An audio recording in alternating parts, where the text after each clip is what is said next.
State of the world. So let's spend a few minutes talking about how the world is right now.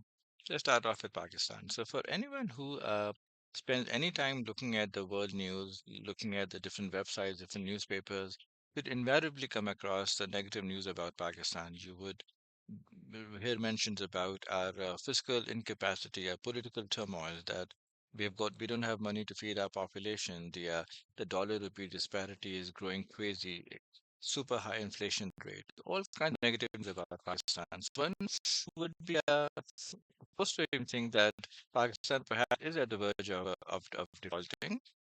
We're not able to cover the very basics that our population needs to survive. So is it the worst country in the world? Let's spend a few minutes looking at the state of the world and trying to see what is really going on with the world right now. So there's economic strife all over the world, economic challenges, established strengths are now dwindling. What countries used to be really good at maybe 10, 15, 20 years ago, that's no longer the case. Expanding and suffering middle class all over the world, not just in specific parts of, but literally all over the world.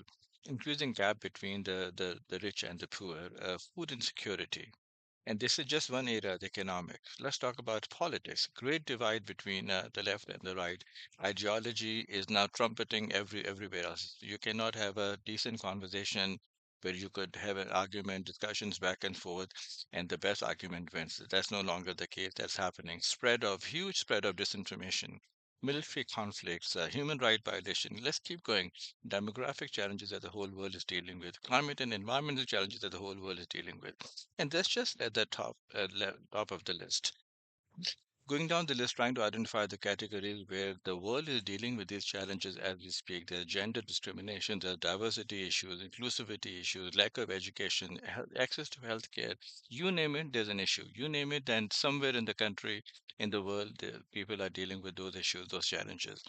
And nowhere in this presentation we are trying to imply that the West is immune from these challenges. They have got their own share of them. There are disputes between the government and the people. There are political turmoils. There are ethnic violences. There are all kinds of issues.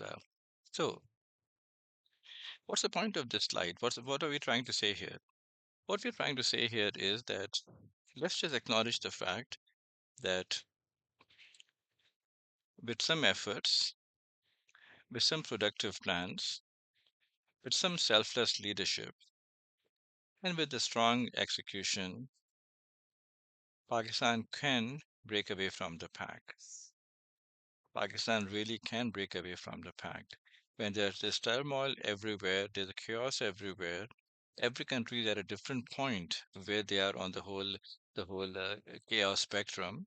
Pakistan has got an opportunity to get its acts together and just move forward with some strong plans, some execution, strong leadership, and actually make a few things happen. So let's see on the next slide, what are the positive opportunities for Pakistan?